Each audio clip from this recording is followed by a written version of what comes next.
The Sullivan Group's quarterly business meeting was always an exercise in family politics, but this time they'd outdone themselves. I stood in the doorway of the main conference room, watching my brother Michael arrange nameplates for the important attendees. "Oh, Sarah," he said, barely glancing up. "The storage room's through there. We need all the space in here for actual clients." I looked down at my simple black pantsuit, expertly tailored Armani, though they'd never notice, and thought about the irony of the situation. About the documents in my briefcase that could change everything. "Actual clients?" I asked mildly. "You know, people who matter," my sister Jennifer chimed in, adjusting her flashy designer suit. "Not small-time consultants like you." Small-time consultant. That's what they called me now. The family disappointment who'd walked away from Sullivan Group 5 years ago to find herself. They had no idea that I'd found a lot more than myself. I'd built an empire. "The storage room's actually gotten quite crowded," Michael smirked. "But I'm sure you can find a spot between the old filing cabinets and the broken printer. Very appropriate for your position." I thought about the email I'd received that morning, confirming that Sterling Enterprises had just acquired another 5% of Sullivan Group's shares. My company now owned 47% of their family business, all purchased through various shell corporations over the past 3 years. Not that they knew Sterling Enterprises was mine.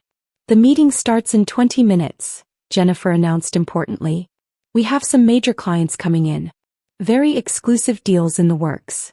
She smoothed her skirt, preening. "I'm handling the Maxwell contract personally." I bit back a smile, knowing that the Maxwell contract was actually with Sterling Enterprises. With me. They just didn't know it yet. "How's the independent consulting going?" Michael asked with fake concern. "Still working out of that little office downtown?" That little office was actually a test site for one of my smaller companies. My real office occupied the top 3 floors of a downtown skyscraper, with a view that made Sullivan Group's headquarters look like it was in the suburbs. "I manage," I said quietly, picking up my briefcase. "The storage room, you said?" "Through there," Jennifer pointed dismissively. "Try not to make too much noise during the meeting. We have actual business to discuss."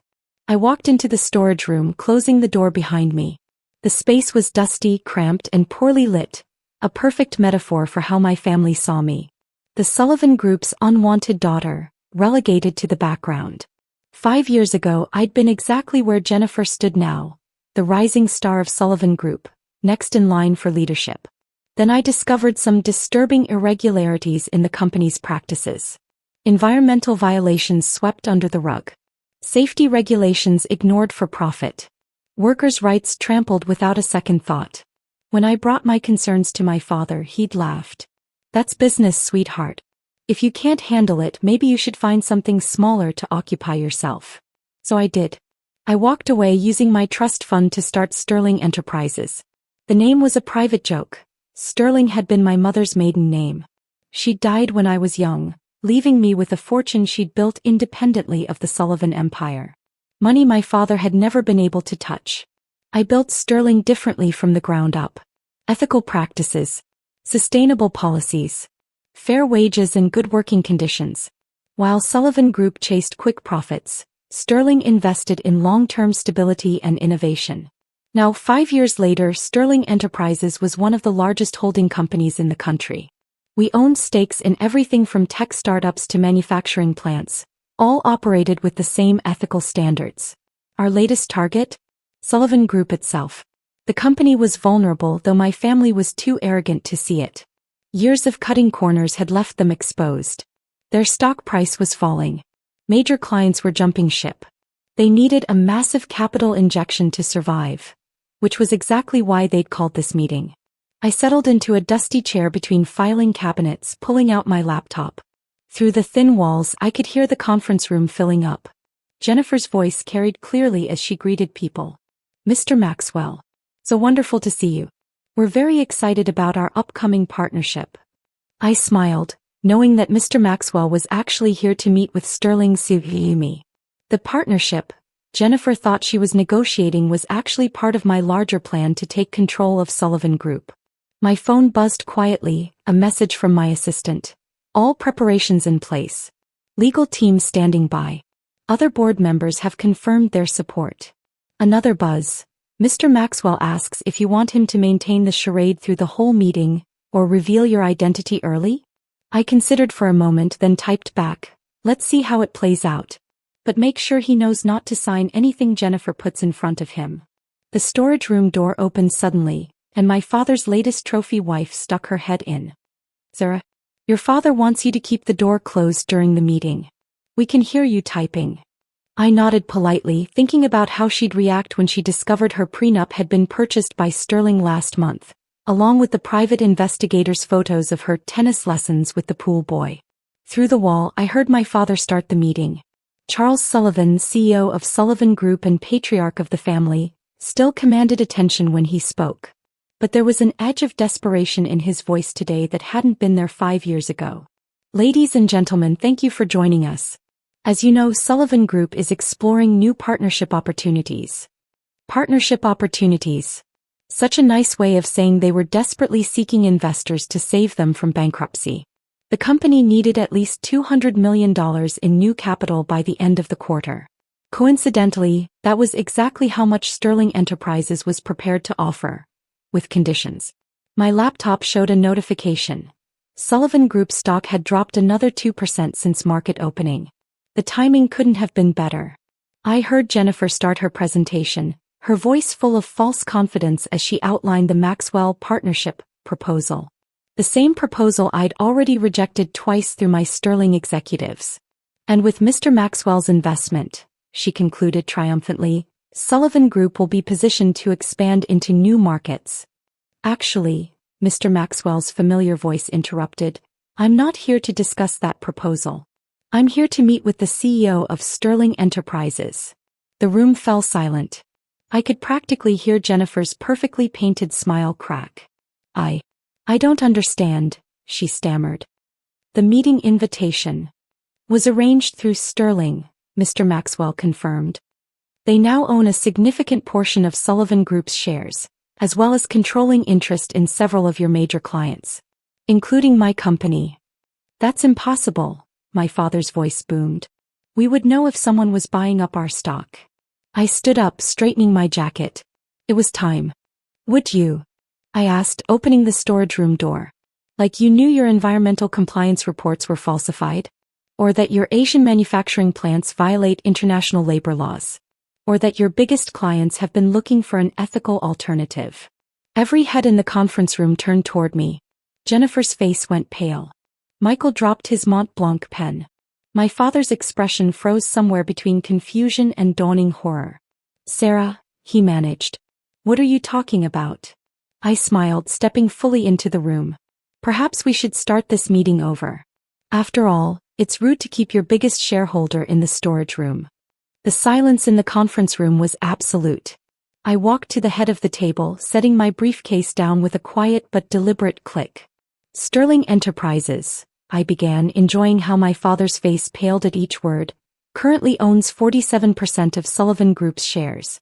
We also control interests in your major suppliers, hold the majority of your outstanding debt, and as of this morning have partnership agreements with 80% of your client base. That's not possible, Jennifer stammered. Sterling is run by me, I finished simply. Has been since I left Sullivan Group 5 years ago.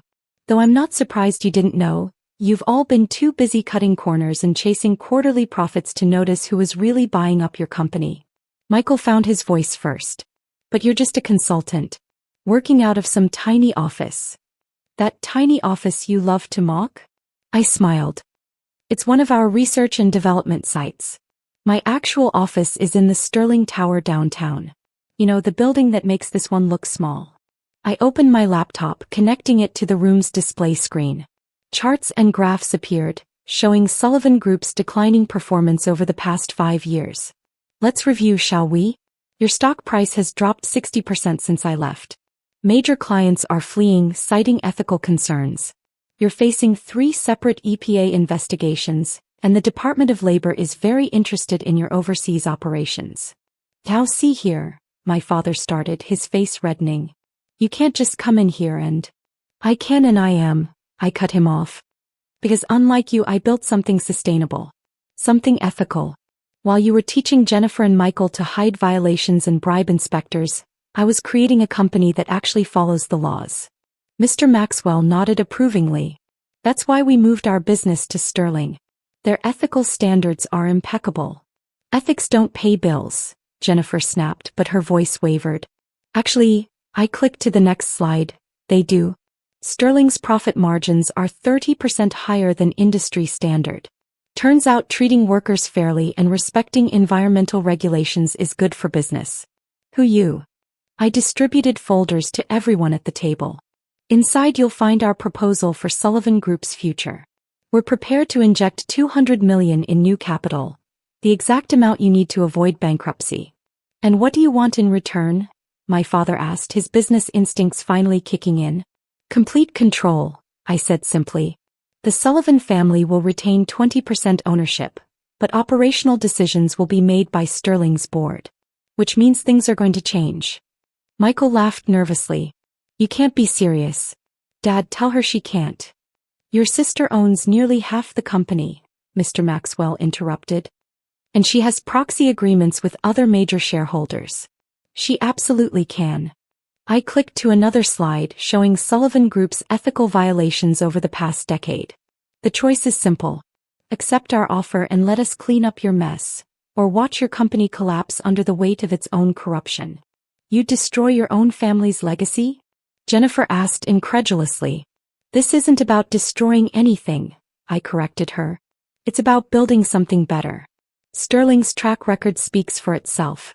We turn failing companies into sustainable enterprises. We just happen to be doing it to our own family business this time.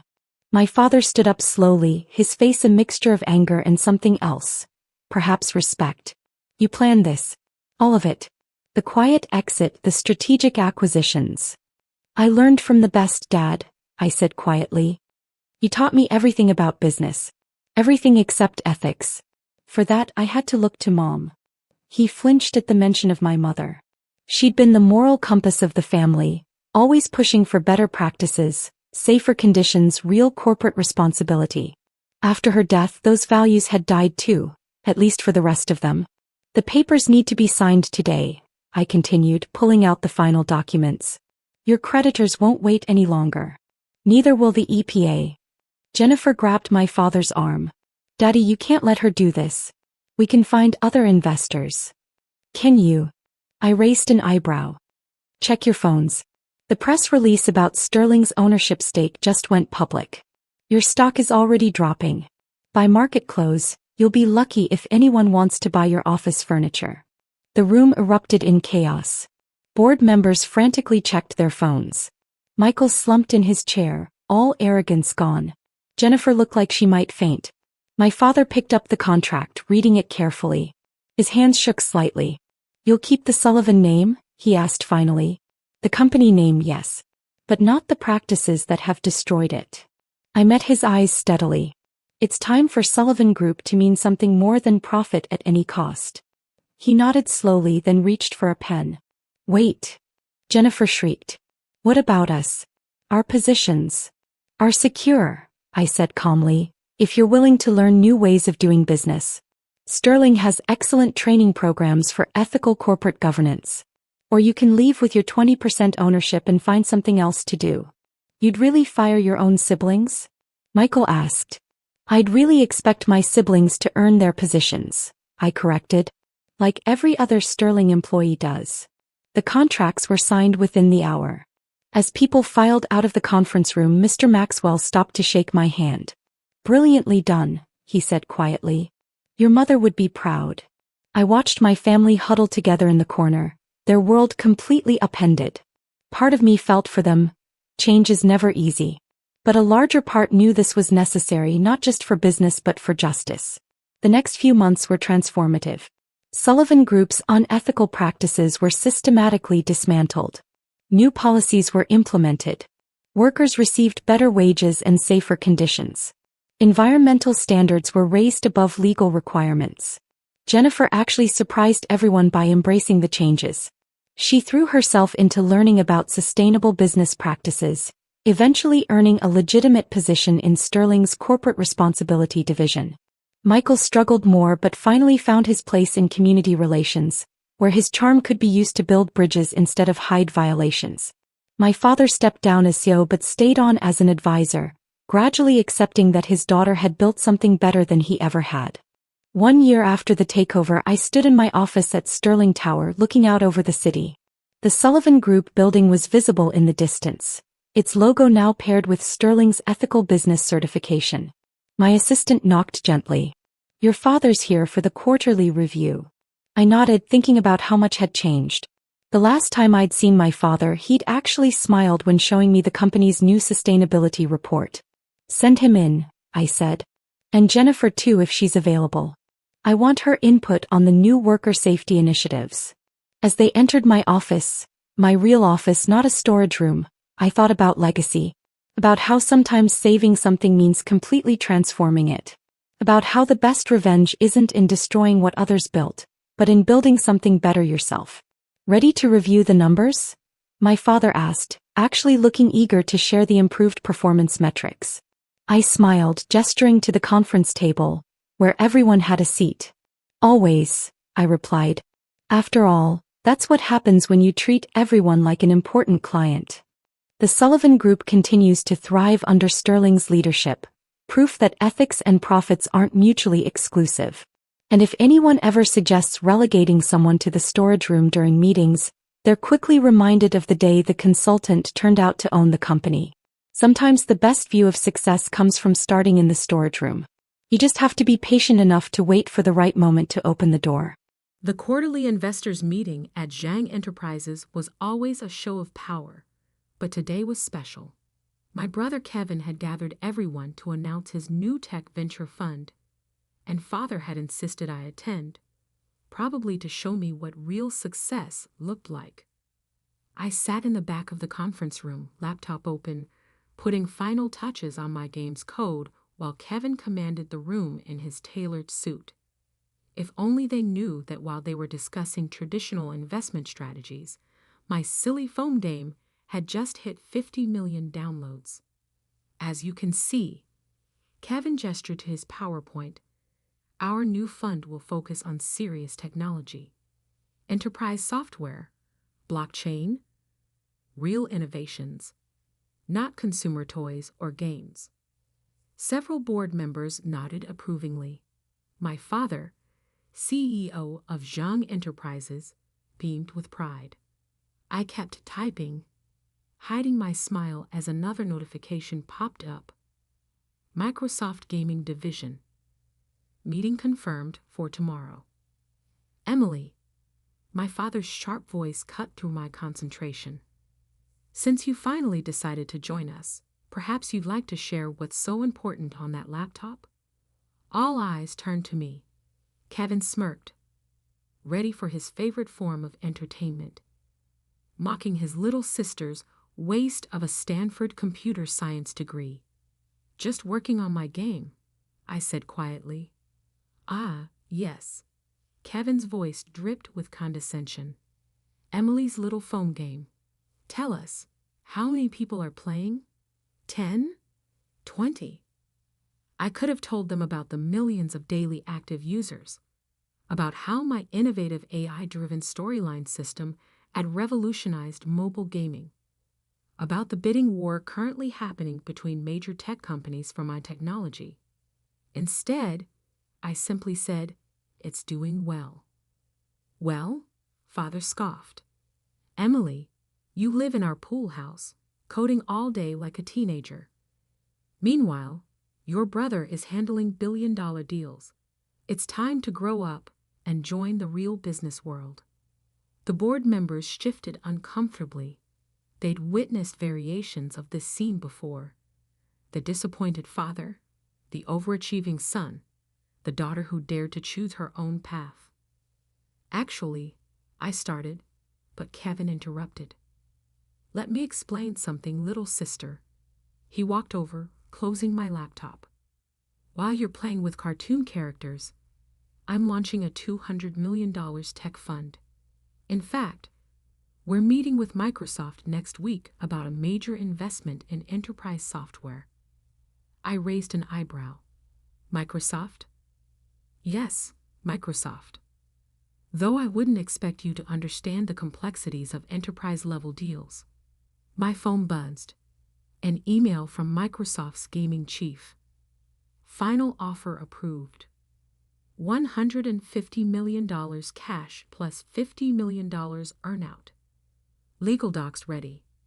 Adding another $20 million bonus if we announce tomorrow. Your AI gaming engine is exactly what we need. Kevin was still talking. And once you realize games are for children, maybe Dad will finally give you a real position in the company. Speaking of positions, my father interjected, I've decided it's time for changes. Kevin will be taking over as CEO next month.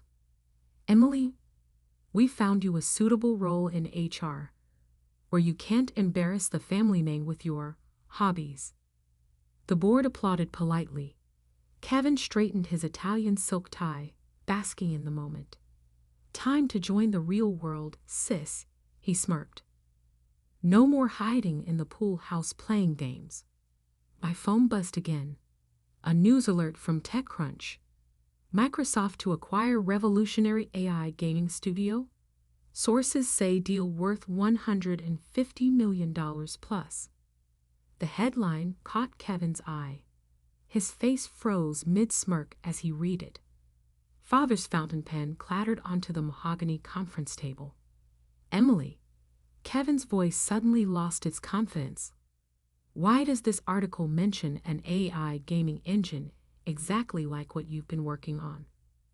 I opened my laptop again, turning it to face the room. On the screen was an email with a familiar logo, the same Microsoft logo Kevin had been dropping all meeting. Sometimes, timing is everything. Dear Ms. Zhang, I read the email aloud, my voice carrying through the now silent conference room. Following our technical review, Microsoft Gaming is pleased to confirm our final offer of $150 million cash, plus $50 million earnout, for your AI gaming engine and studio. Kevin lunged for my laptop, his perfect tie suddenly askew. This has to be a joke. You make foam games in our pool house.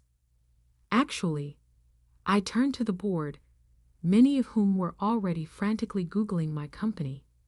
I created an artificial intelligence engine that dynamically generates personalized gaming narratives. That foam game you mocked.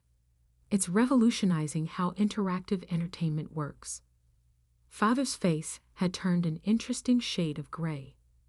But you never said anything about Microsoft. You never asked, I replied simply. You were too busy planning Kevin's promotion to CEO. Speaking of which, I pulled up another email. Microsoft's enterprise division wanted me to pass along a message about next week's meeting. Kevin's face went from red to white as I continued reading. In light of our gaming division's acquisition of Ms. Zhang's technology, we'll need to postpone discussions about Zhang Enterprises' enterprise software proposal. Current analysis suggests your approach is outdated. Outdated? Kevin sputtered. My team spent months on that proposal. Funny how things work out. I smiled, opening my presentation folder. Now, since we're all here, let me show you what a silly foam game really looks like. The next 30 minutes were pure vindication as I demonstrated my AI engine.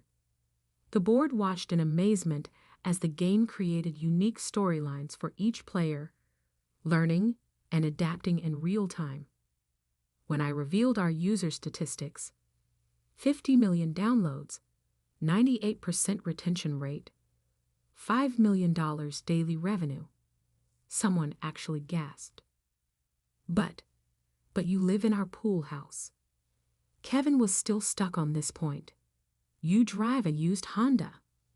Because I was investing everything back into development, I explained. Unlike some people, I don't need Italian suits to prove my worth. My phone buzzed again, another urgent message from Microsoft. News is leaking. Need to announce now. Market reactions extremely positive. Stock up 3% on rumors alone. Which reminds me, I turn to the board.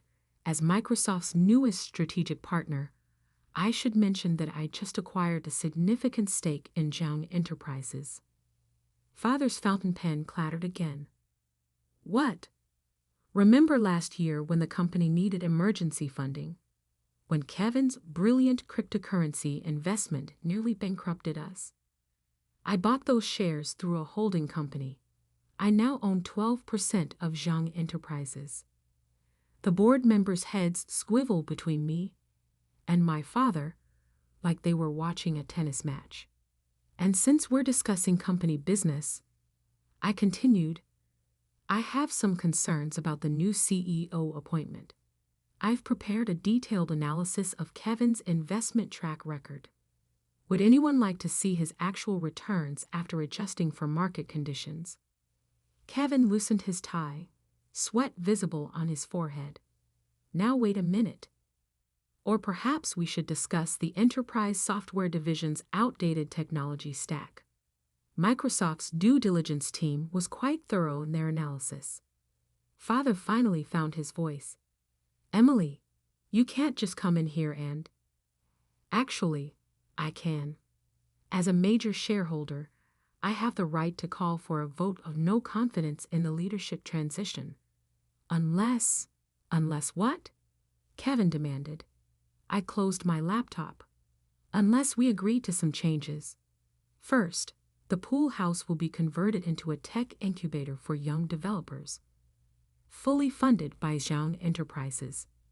Father nodded weakly. Second, the company will establish a STEM scholarship for young women in gaming and AI development. The press release goes out tomorrow. More nods. And finally, I smiled at Kevin. The enterprise software division will be reorganized. I hear HR has some openings. The aftermath was spectacular. The Microsoft acquisition made international news. Gaming Prodigy sells AI engine for $200 million, ran alongside Zhang Enterprises, hair revolutionizes gaming industry. Kevin's face in the background of my Microsoft signing photos was priceless. The pool house is now a thriving incubator, home to dozens of young developers who remind me of myself. Last week, a teenage girl pitched me her AI-driven education game. Her parents think she's wasting her time.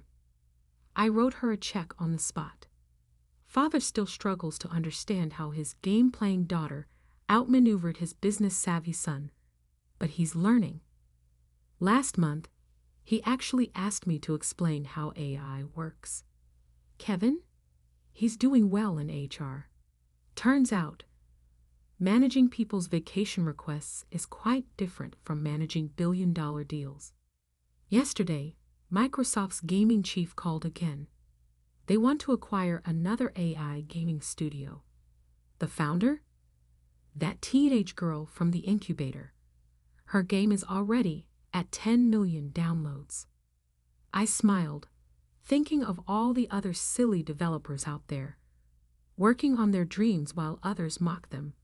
Success is the best revenge, but helping others succeed, that's priceless. Especially when you can watch your brother process their HR paperwork. The snow was falling softly outside as I placed the last ornament on the Christmas tree. This would be my first Christmas without James, and the emptiness of our family mansion felt overwhelming. My husband of 15 years had passed away 3 months ago, leaving me with memories, a broken heart, and though his family didn't know it yet, full ownership of everything he possessed. Emma, my mother-in-law Barbara's sharp voice cut through my reminiscing. Why are these new ornaments on the tree? Our family's antique decorations should be front and center. I turned to face her, forcing a polite smile. I thought we could mix in some of the ornaments James and I collected over the years. He always loved. James isn't here anymore, she interrupted, her voice cold. It's time things returned to the way they should be. Barbara had moved in 2 weeks after the funeral, claiming she needed to help me manage the house. My sister-in-law, Christine, followed a week later with her husband Tom. both suddenly very concerned about the family property. What they didn't know was that James had seen this coming. "They'll try to push you out," he'd warned me during his final days. "They never thought you were good enough for me, never accepted that I chose love over their society matches. Promise me you'll be ready." I promise, though at the time I thought he was being paranoid. Now, watching Barbara rearrange the Christmas tree to her liking, I understood his concerns all too well. The doorbell rang, probably the caterers for tomorrow's Christmas Eve dinner. Instead, I found myself face to face with Victoria, James's ex-fiancée from 20 years ago. My stomach dropped. "Victoria," Barbara rushed forward, embracing her. "I'm so glad you could make it." I stood frozen in the doorway. "Make it for what?" Christine appeared, smirking. "For Christmas Eve dinner, of course.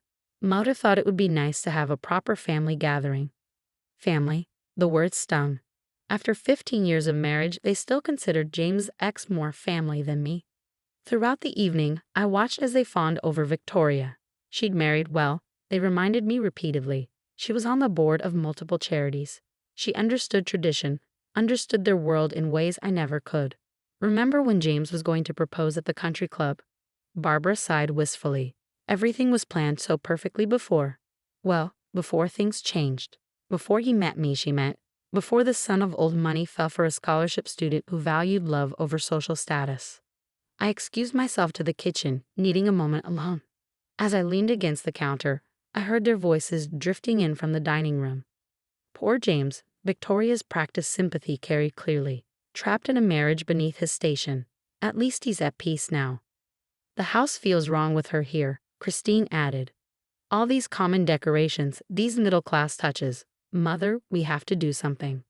"Already planned, dear," Barbara replied softly. "The lawyers assure me that without a clear will, the property reverts to the family. We'll have her out by New Year's." I smiled despite myself. James had known exactly what they would do. "Make them think they've won," he'd advised. "Let them show their true colors. Then when the time is right." The next day, Christmas Eve, dawned bright and cold. Barbara spent the morning directing staff to prepare for the evening's party, while Christine and Victoria pored over old photo albums, loudly reminiscing about James's life before me. I stayed in the background, watching as more family friends arrived. Each new guest brought another pointed reminder that I didn't belong in their world. Around sunset, as the party was in full swing, Barbara clinked her glass for attention. "Friends, family," she began, her voice carrying through the grand hall. "This past year has been difficult for all of us. Losing James," she paused for effect, "has left a void that can never be filled. But tonight we begin the process of healing, of restoring things to their proper order." My heart pounded. This was it. "Emma," she turned to me, her smile sharp as a knife. "You've been accommodating during these past months, but now it's time for honesty. This house, this legacy, belongs to the Carter family. Surely you understand that you can't stay here." The room fell silent. Dozens of eyes turned to me, some pitying, most triumphant. Christine stepped forward, holding out an envelope. "We've arranged for a modest apartment in town. Given your background, it should be more than adequate." I took the envelope without opening it. "You need to leave tonight," Barbara continued. "We've already had your things packed." Sure enough, I noticed several suitcases by the door. They'd planned this humiliation perfectly, throwing me out on Christmas Eve, in front of everyone who'd ever doubted my place in James's life. "Now?" I asked quietly. "It's snowing outside." "G-out-y. This is our HOUSE now." Christine's composure finally cracked. "You never belonged here anyway." Victoria placed a comforting hand on Barbara's shoulder. "It's for the best, really. James would have wanted the house restored to its proper family."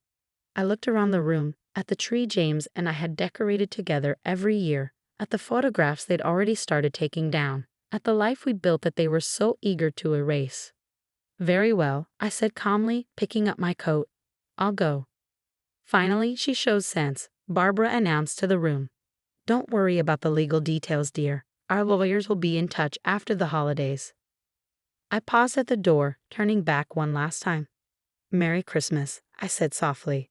"I'll see you all very soon." Their laughter followed me out into the snow. What they didn't know, what James had arranged so carefully before his death, was about to change everything. As I drove through the snowy streets to the five-star hotel where I'd already reserved the presidential suite, I made 2 calls. First, to Marcus Chen, James's personal lawyer for the past decade. They did it, I told him. Exactly as James predicted. On Christmas Eve, Marcus sounded disgusted. Perfect timing, actually. I'll file first thing on the 26th. The video cameras caught everything. Every word, I confirmed.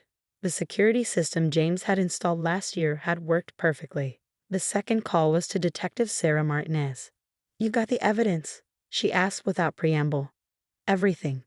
Barbara's embezzlement from the family foundation, Christine's insurance fraud, all of it.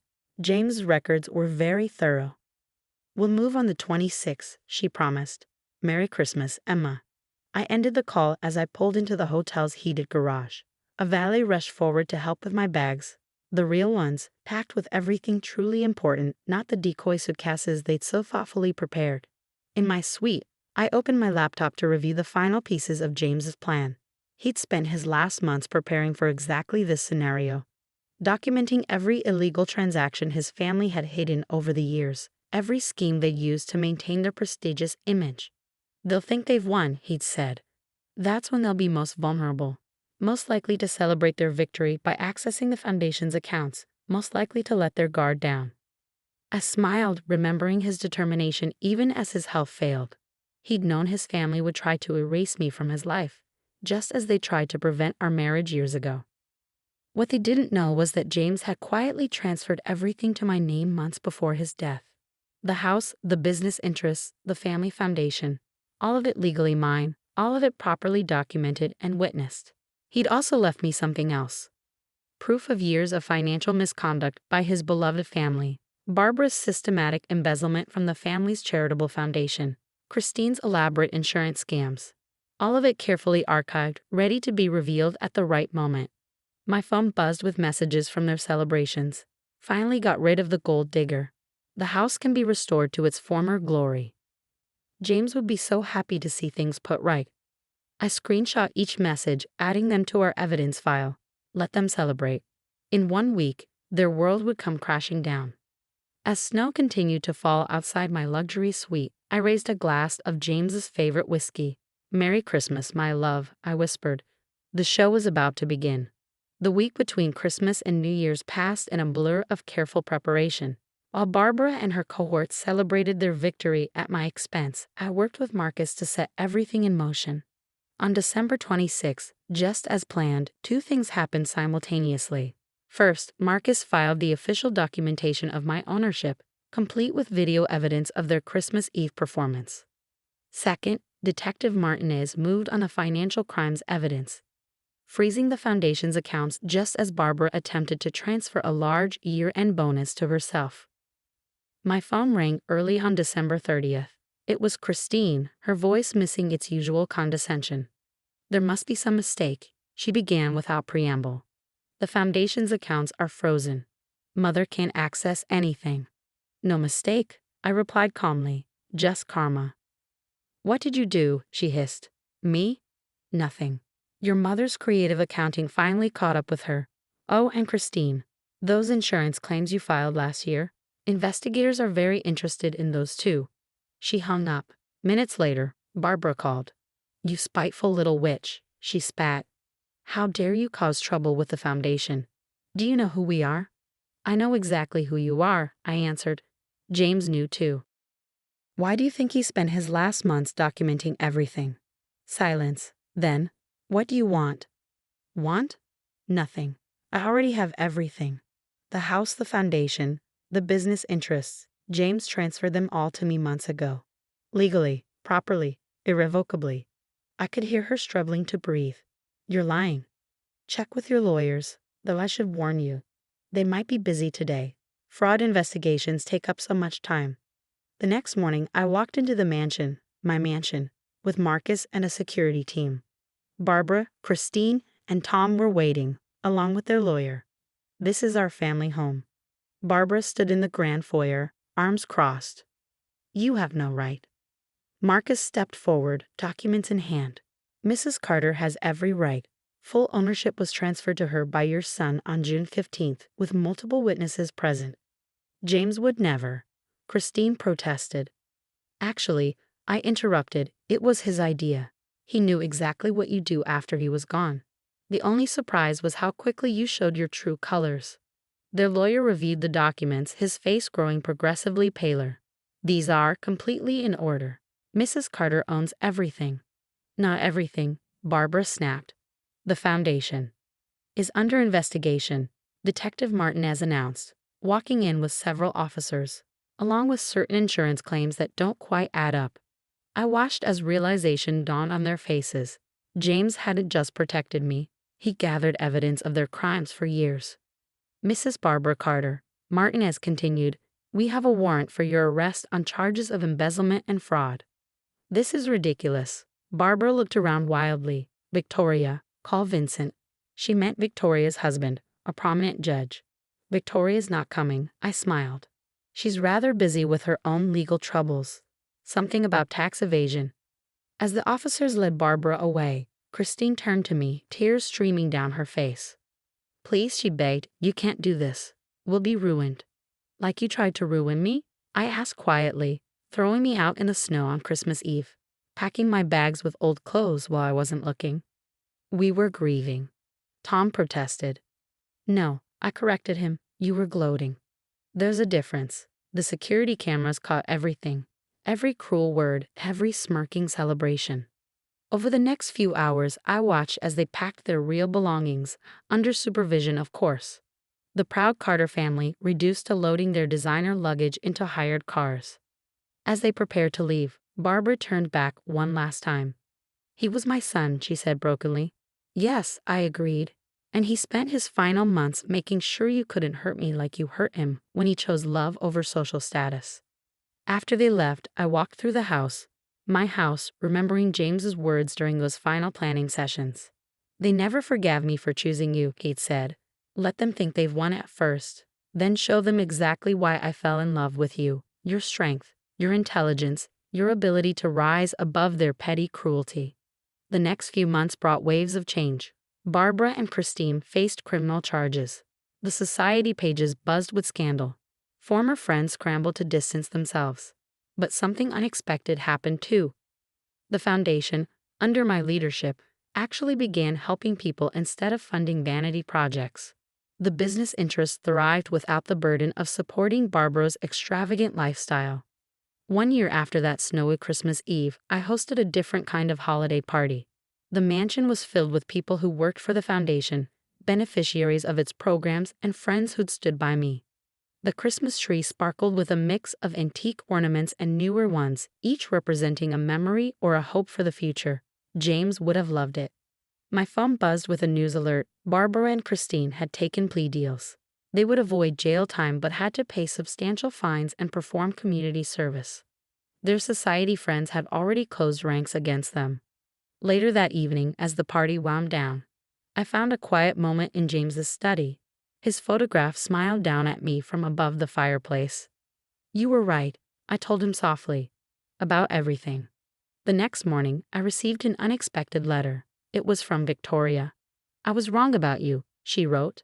James chose better than any of us knew. The Foundation's new programs are actually making a difference. If you're willing, I'd like to help. I thought about it for a long time before replying.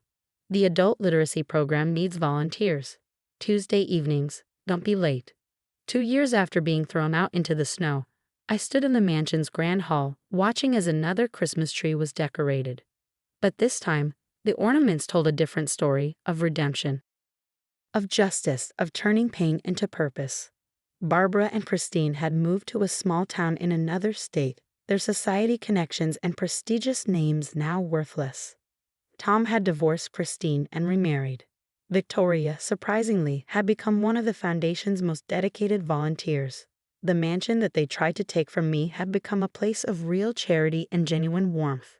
The fortune they'd abused was now serving the community. The name they'd been so proud of now stood for something truly worthwhile.